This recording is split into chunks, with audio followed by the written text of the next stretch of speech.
Queridos amigos fetevidentes, bienvenidos a este nuevo programa de las buenas nuevas para todos. Buenas nuevas, querido Padre. Buenas nuevas, amables amigos fetevidentes. Que aquí, antes de empezar el programa, le pedí a la hermana que me pudiera, si tenía auto, Ay, porque no tengo cómo llegar ahora a la parroquia. Yo no tengo carro. yo no me transporto en carros. Y entonces le pregunto a la hermana si me puede llevar, pero me acordé que ella ahora usa camellos, ¿no?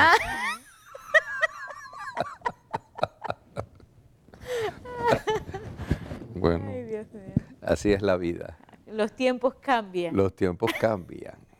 Pero fíjate, Así es. vamos a hablar hoy, a partir de hoy vamos a empezar, como habíamos dicho, un estudio bíblico, Así es.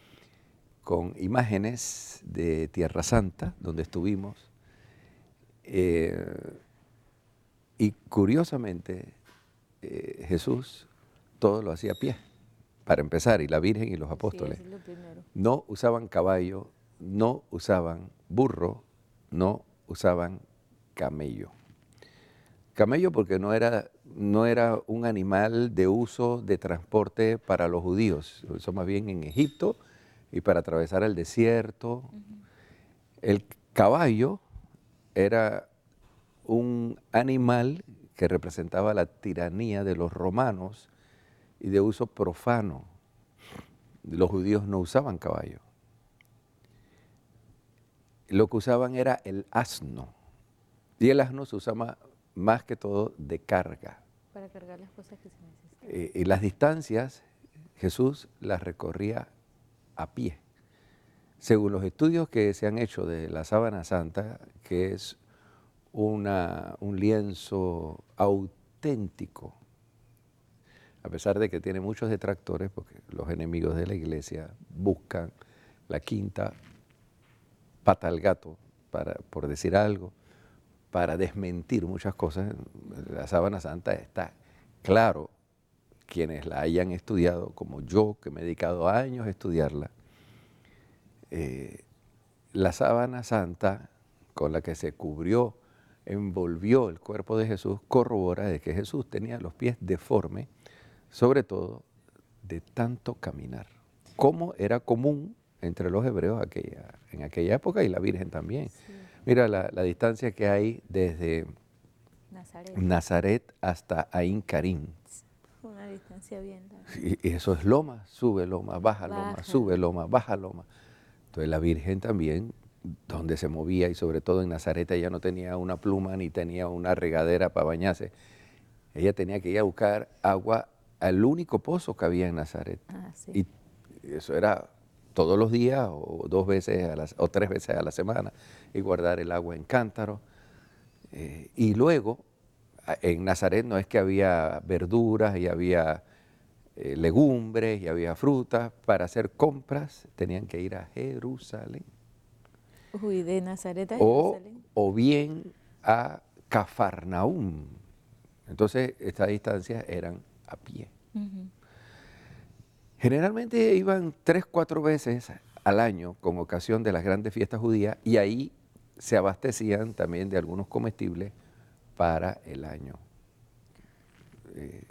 Pero no era fácil la cosa, y sobre todo con el calor. Por ejemplo, hay gente que va a Tierra Santa y no soporta Tierra Santa en el mes de julio, agosto, porque el calor es excesivo, 40, 45 grados, que en Panamá nunca hemos llegado a esas temperaturas. Pero imagínense en aquel entonces vivir con esa temperatura, con esas túnicas que usaban largas, y así pasaban todo el verano. Así, o sea, que realmente el ambiente no fue fácil para Jesús a nivel de geografía, pues, por los desplazamientos que tenía que hacerlo a pie, andando, y al igual pues con esas temperaturas elevadas, y también en invierno las temperaturas bajas hasta 5 o hasta 10 grados bajo cero, incluso cae nieve de vez en cuando. Ahora por razones del calentamiento global, y ya sabemos que ha cambiado un poco el clima, pero en la época del Señor era común que en diciembre, enero, cayera nieve. Ahora miren ustedes pues todo lo que vivió Jesús. Ahora vamos a detenernos hoy en Cafarnaúm. La palabra Cafarnaúm significa casa de Nahum. Probablemente, ¿verdad? Allí vivió el profeta Nahum y es lo que le da el nombre a este poblado. Sí. Primero, para poder ubicarnos, porque en la Biblia uno no puede imaginarse ni la distancia, la geografía en el ambiente que se encontraba Jesús. Un poco hablar de la ubicación de Cafarnaúm para poder comprenderlo, ¿no? Porque también, como usted nos explicaba en la peregrinación, que hay unos términos que un poco exagerados, que para nosotros son exagerados, pero... No, más bien es al revés. Para los evangelistas es exagerado, para nosotros suena exagerado. Exactamente. Pero era la mentalidad de aquel entonces. Esta serie de programas que estamos haciendo, yo llamaría Tras las huellas de Jesús. Muy bueno. ¿Le gusta el nombre? Me gusta mucho. ¿Con camello o sin camello? Con las dos cosas. Tras las huellas de Jesús.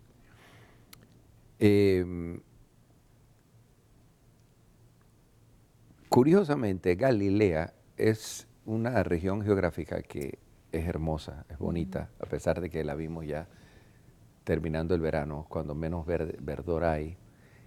Lo curioso de que es una ciudad, diríamos, diferente a todas las demás ciudades que puedan existir en el mundo, cuyo centro es un lago. Y digo ciudad, no sé qué término utilizar, o un poblado cuyo centro geográfico es un lago en forma de arpa, por eso se le llama lago Kinneret. También se le llama mar de Galilea, se le llama mar de Tiberíades o lago de Tiberíades. Nosotros debemos llamar el lago de Jesús, ¿verdad? Entonces ese lago tiene forma de arpa y todo alrededor habían poblados. Entonces el Señor y los apóstoles y los judíos de aquella época, para desplazarse de un poblado a otro, utilizaban el lago, las barcas. O sea, Jesús o andaba en barca o caminaba. Sí. Pero para ir a Jerusalén no se podía ir en barca, ni para ir a, por ejemplo, cuando fue a Cesarea de Filipo, una parte era en barca, la otra parte andando, ¿no? Caminando. Entonces, Cafarnaúm era un pueblo de pescadores, pero no es lo que nosotros vimos hoy día, que vemos un poquito de ruinas, ¿no? Era un pueblo enorme. Lo demás está sepultado y el Estado de Israel no permite ahí que se hagan más excavaciones arqueológicas. Mejor, yo creo que mejor. Sí. Solamente el cementerio de Cafarnaúm tenía una longitud aproximada de 300 metros. Imagínate, un cementerio de 300 metros, la cantidad de gente que vive ahí, se calcula que podía haber hasta de 30 a 40 mil personas en Cafarnaúm.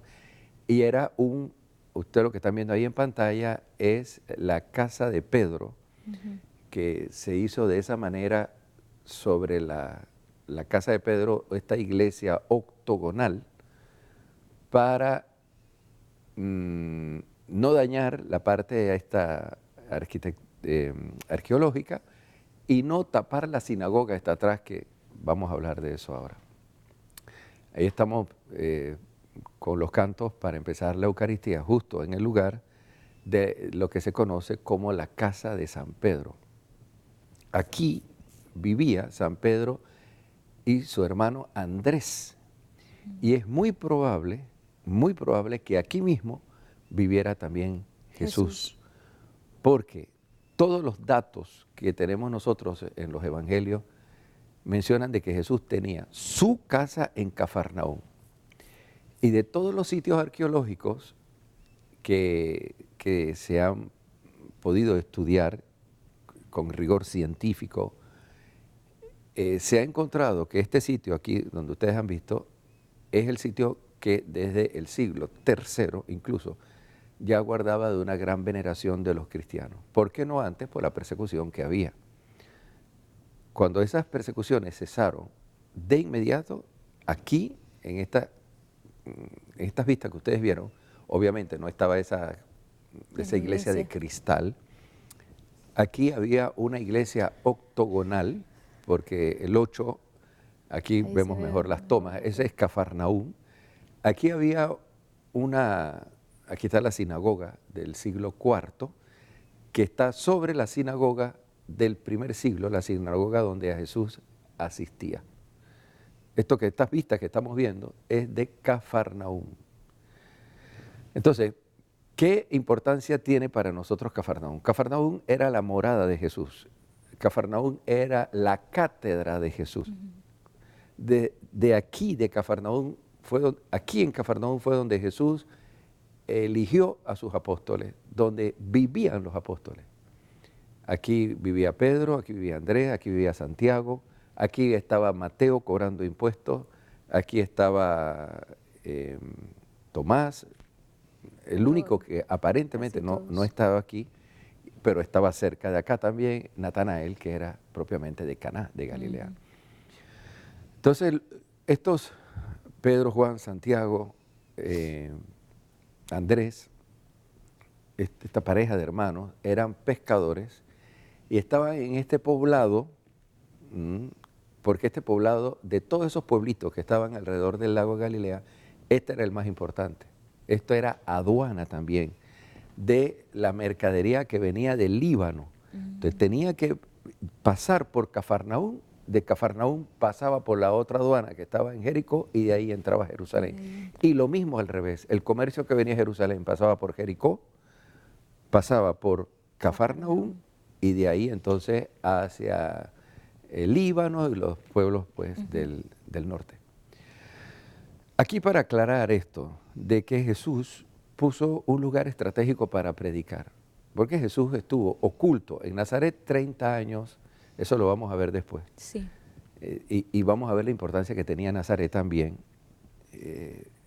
para Jesús, para María y para San José. Entonces pone su morada en Cafarnaúm. Aquí en Cafarnaúm, repito, estaba la casa de Jesús y esa casa, o mejor dicho, esa iglesia que ustedes ven aquí ahora, debajo hay una iglesia octogonal en forma de tener un bautisterio en el centro, donde los primeros cristianos se bautizaban por ser la casa de Pedro, porque allí Jesús curó a la soga de Pedro, porque allí Jesús curó al paralítico. Esto que ustedes ven aquí es la sinagoga del siglo IV, que está construida sobre la sinagoga del primer siglo, donde efectivamente Jesús, ¿verdad?, predicaba y donde dio el famoso discurso del pan de vida.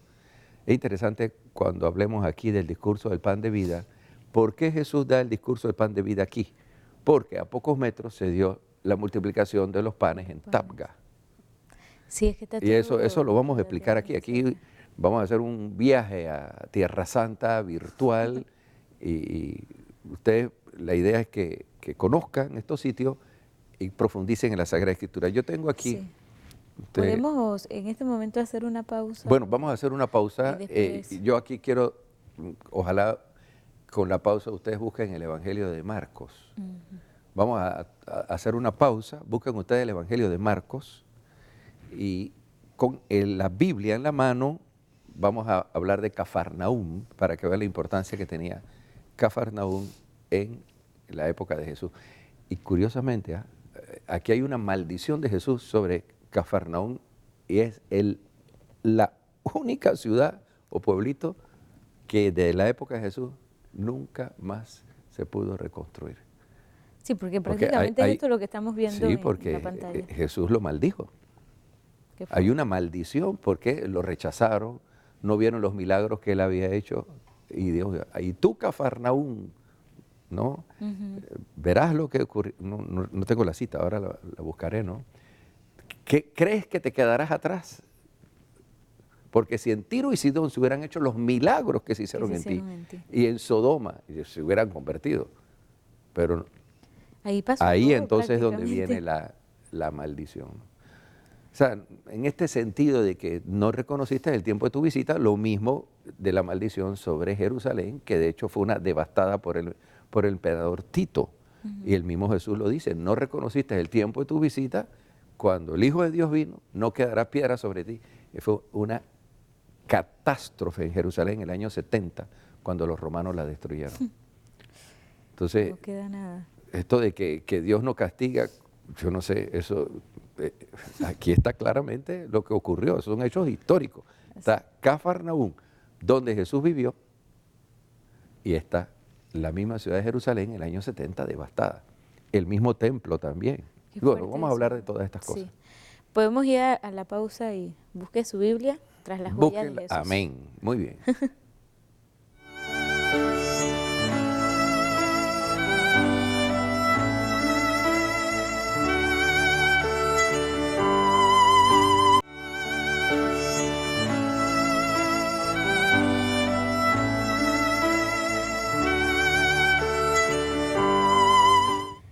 Seguimos de vuelta con más. Y bueno, vamos a aprovechar esta ocasión para Ujú. ubicarnos con la palabra de Dios. Bueno, también. yo aquí tengo la Sagrada Escritura, ¿verdad? Tengo la Biblia de Jerusalén latinoamericana. Cualquier Biblia en este momento puede ser Útil. útil. Gracias. Qué bueno. Ayuda a pensar la paella. Ayuda. Entonces, San Marcos, fíjese, capítulo 2, dice San Marcos, capítulo 2, habla, perdón, vamos del capítulo 1. Capítulo 1. Capítulo 1 dice en el verso 14, después que Juan fue entregado, marchó Jesús a Galilea. Palestina en la época de Jesús estaba dividida en 3 grandes regiones. Yo digo grandes, pero en realidad eran pequeñas, ¿no?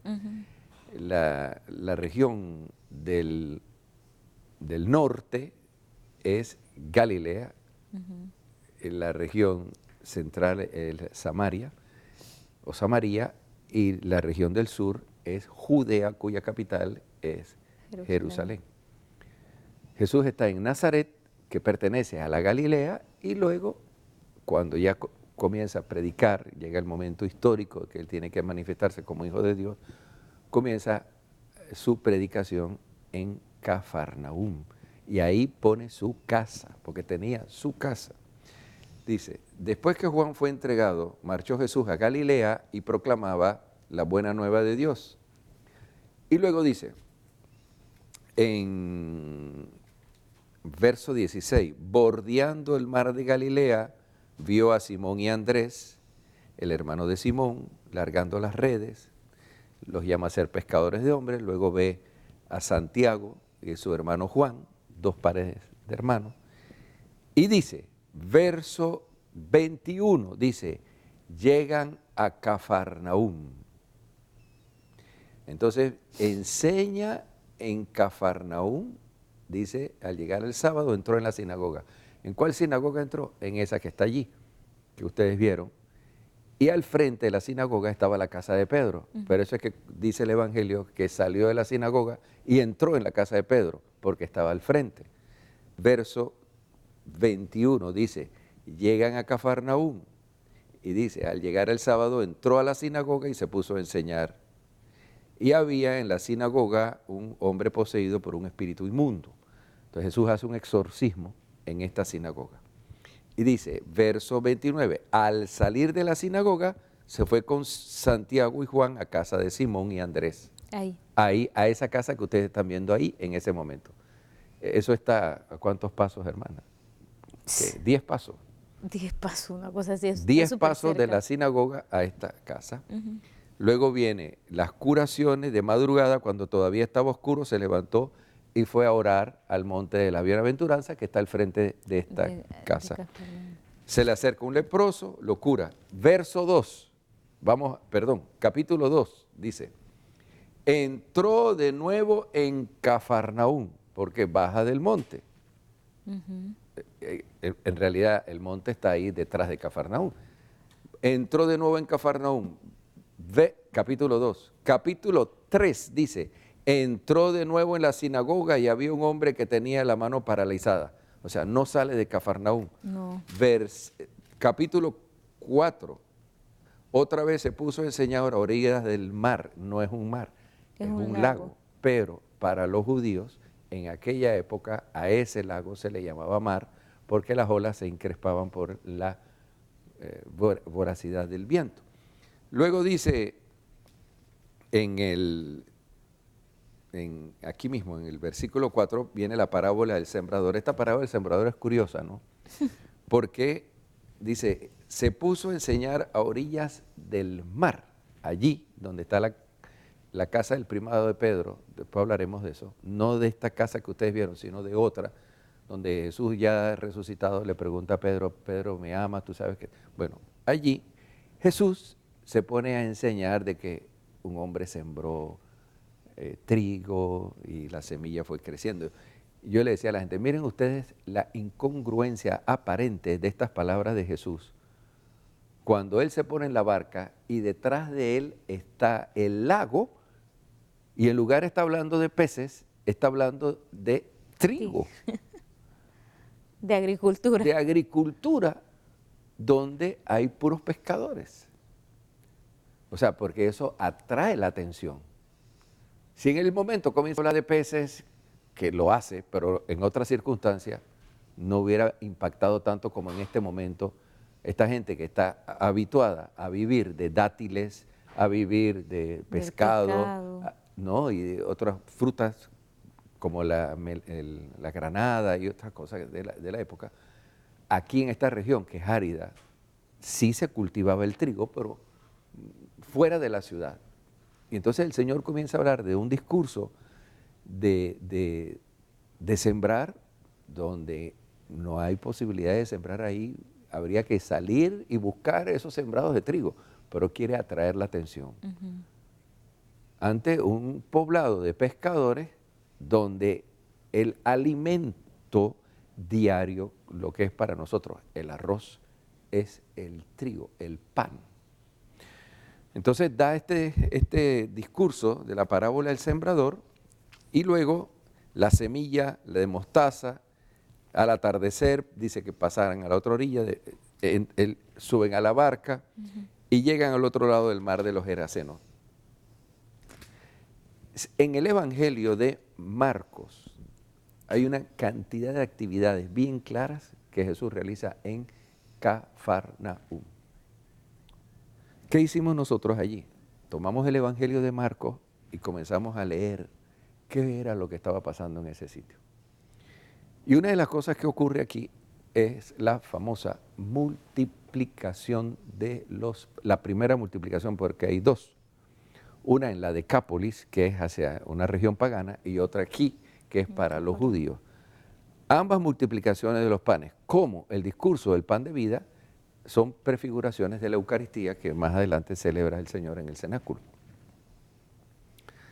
Es interesante estar allí, meditar los evangelios, porque uno tiene ese contacto más directo con toda esta realidad. Y sobre todo, hay algo que no mencioné, que lo vamos a dejar para otro programa, que es que cuando uno está en Cafarnaúm, está la sinagoga, ¿verdad? Esa sinagoga donde Jesús expulsó al demonio, donde curó al leproso, donde esa sinagoga fue la que construyó el capitán, el centurión, que era simpatizante de los judíos, y para que había con los judíos le reconstruyó esa sinagoga, y después le dice al Señor, yo no soy digno, estando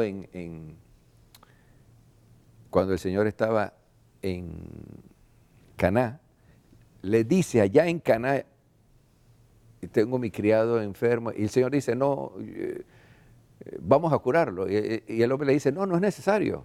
Di una palabra aquí, mi criado que está... Eso fue desde Caná a Cafarnaúm. Entonces, ese capitán o ese centurión fue el que, por devoción al Dios de los judíos y también por el aprecio que le tenía a los judíos, un hombre piadoso, es el que con su dinero, su estipendio, reconstruyó esa sinagoga. Entonces, esos episodios ocurren acá, pero, y también lo del paralítico, ¿no? Que lo descuelgan porque el techo era de paja. A veces hemos visto en algunas películas que quitan las tejas. Sí, ese también No, es un dato eran interesante. techos de paja y era muy fácil descolgarlo y descuelgan al paralítico, ¿verdad?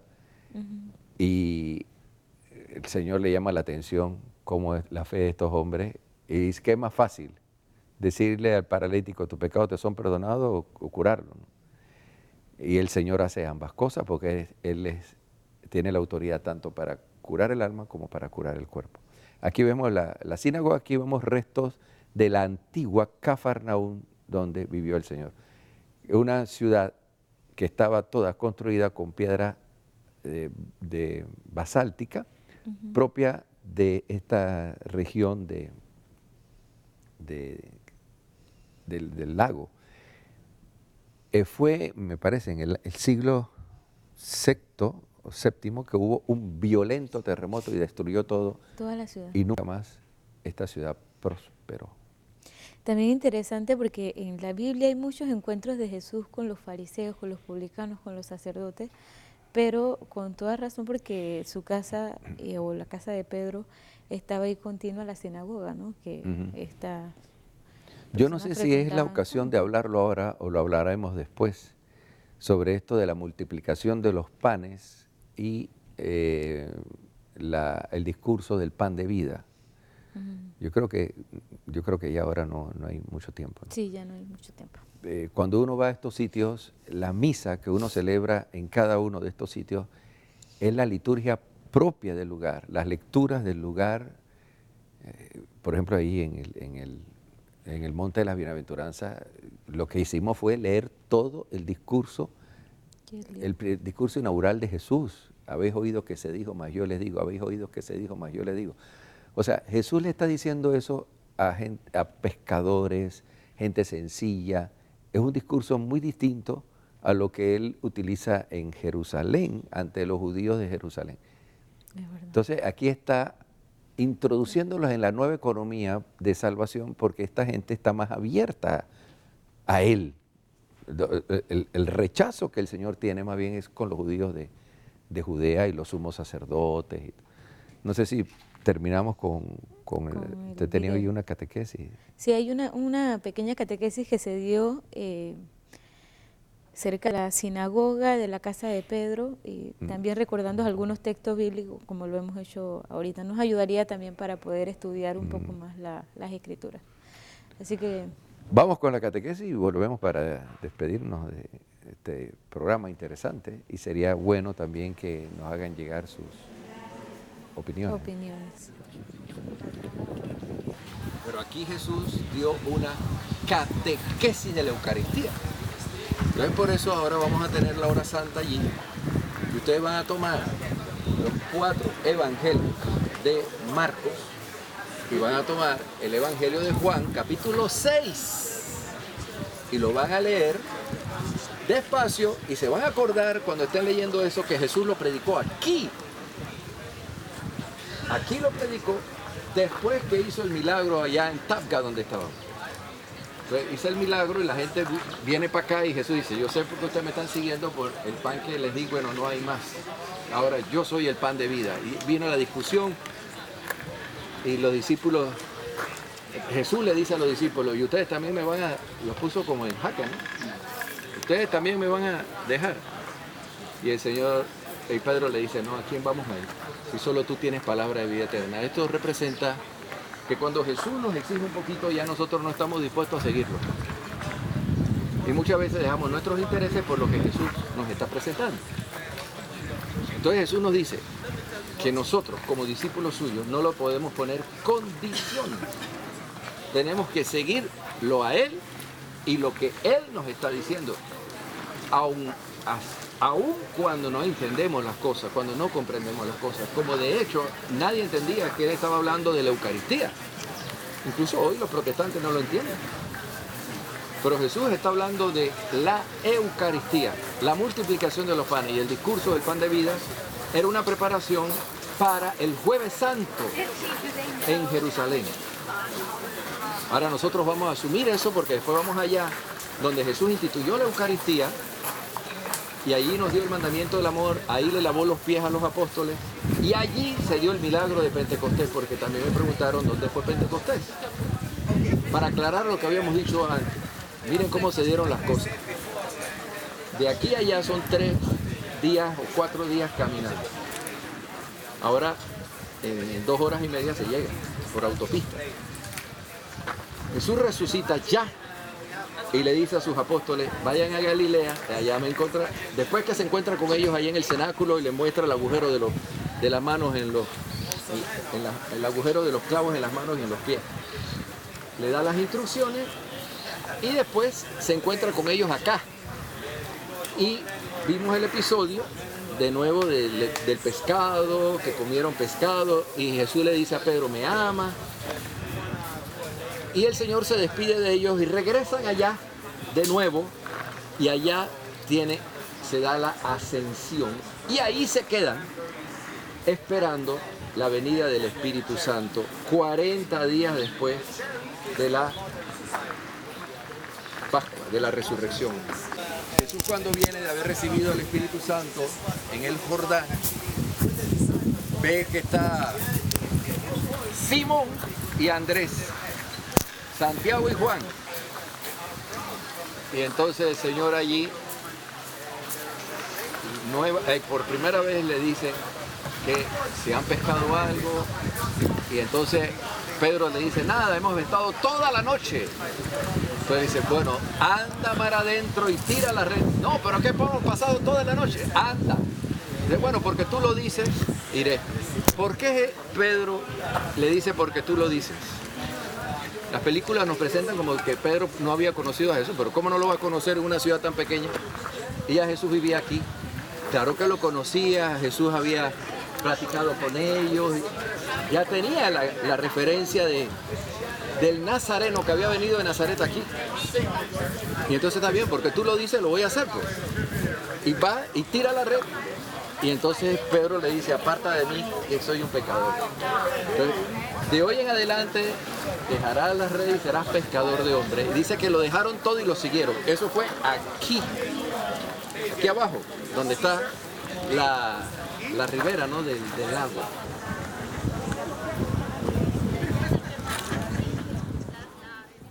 Bueno, esto fue improvisado. Esto fue improvisado, no estábamos haciendo nada profesional.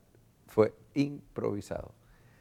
Pero como fue algo tan simpático, bueno, lo estamos pasando, ¿no? Por eso, miren, es importante, creo yo, ir a Tierra Santa, porque al ir a Tierra Santa, uno reafirma su fe, porque uno toca, uno palpa los sitios históricos. Y una pregunta que mucha gente me decía, ¿no? O me hacía, ¿por qué todos estos sitios están en manos de la Iglesia Católica? ¿Y por qué ahora están los judíos? ¿Y por qué hay lugares donde están los musulmanes? Hermanos, aquí hay una historia.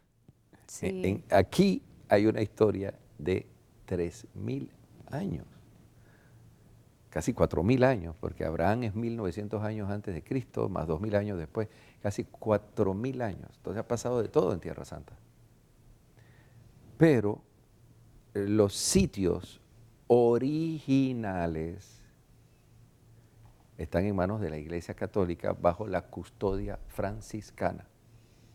Pero antes, prácticamente toda Tierra Santa estuvo en manos de la Iglesia hasta que los musulmanes llegaron en el siglo VIII con el imperio islámico, y fue cuando se organizaron las cruzadas para defender los sitios estos que eran sagrados para nosotros.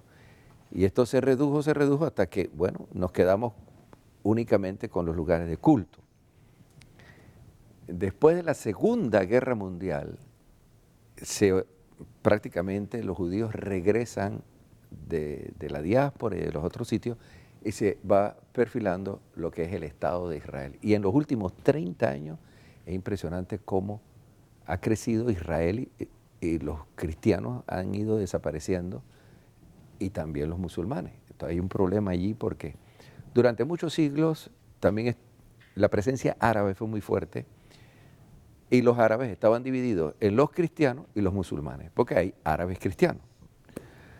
Ahora, si nos metemos aquí en la historia, no salimos nunca porque la historia es muy compleja porque también allá hay cristianos de rito oriental, católicos y rito oriental, cristianos de rito oriental no católico. Por ejemplo, el Santo Sepulcro está en manos de ortodoxos no católicos. Pero hay una parte que la tienen los armenios, cristianos, y otra parte que la tenemos los católicos, latinos.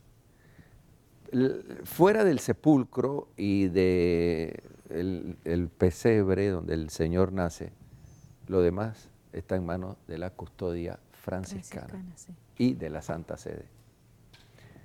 Y de la Santa Sede, porque toda esa colecta que se hace el Viernes Santo para pagar los impuestos al Estado judío, para mantener esos lugares bonitos, y sobre todo cuando celebramos la Eucaristía en estos diferentes lugares, el dinero que se recolecta es para mantener estos sitios. Y nosotros los cristianos católicos llegamos a cualquiera de estos lugares, oramos, celebramos la misa, rezamos el rosario, pero no así, no quiero con esto ofender a nadie, estoy simplemente evidenciando los hechos, no así los evangélicos, los luteranos, aunque los luteranos y ortodoxos van a estos sitios y en algunos se les permite celebrar su Eucaristía, por ejemplo, en el Monte de las Bienaventuranzas, pero en otros lugares no, porque son de rito católico. Y ahí no se puede celebrar un culto evangélico, no, porque son iglesias católicas. Y ahí, después se lo voy a presentar, ¿no? Por ejemplo, Getsemaní, el Calvario, el Anástasis, el sepulcro, la resurrección, Emaús, Monte Tabor, Nazaret, la gruta de donde el ángel Gabriel se le apareció a la Santísima Virgen.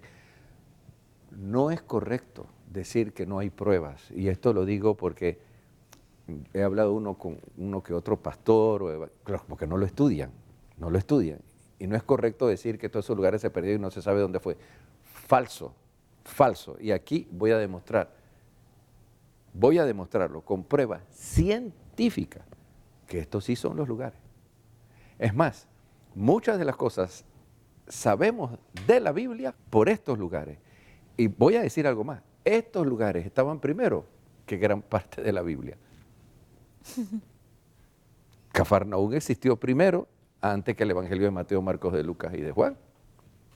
Primero vivió ahí y eso se escribió 30, 40, 50, 60 años después. Entonces, claro, para conocer lo que se escribió, primero es la arqueología. La arqueología es bellísima la arqueología. Por eso ese principio de solo la Biblia es un principio errado. Yo para conocer la Biblia tengo que conocer la arqueología. La arqueología me va a enseñar a mí a entender la Sagrada Escritura. Entonces, la arqueología es clave. No podemos conocer la Biblia sin arqueología, es imposible. Sí. ¿Es así o no es así, hermana? Así Por ejemplo, aquí dice mar. Uno va allá y se da cuenta que no es un mar, que es un lago. Entonces, pero en aquel entonces al lago se le decía mar, ahí está, con un ejemplo muy sencillo. Bueno, seguimos. Los esperamos el próximo programa. Con los próximos, todavía falta bastante, estamos iniciando. ¿Cómo era? Tras los pasos, las huellas de Jesús. Tras las huellas de Jesús. Tras las huellas de Jesús. Nos vemos mañana en un próximo programa. Gracias por sintonizarnos y recuerde siempre orar por el canal, por los administradores del canal y ayudarnos con sus donaciones. Que el Señor y la Virgen les bendigan. Buenas nuevas para todos.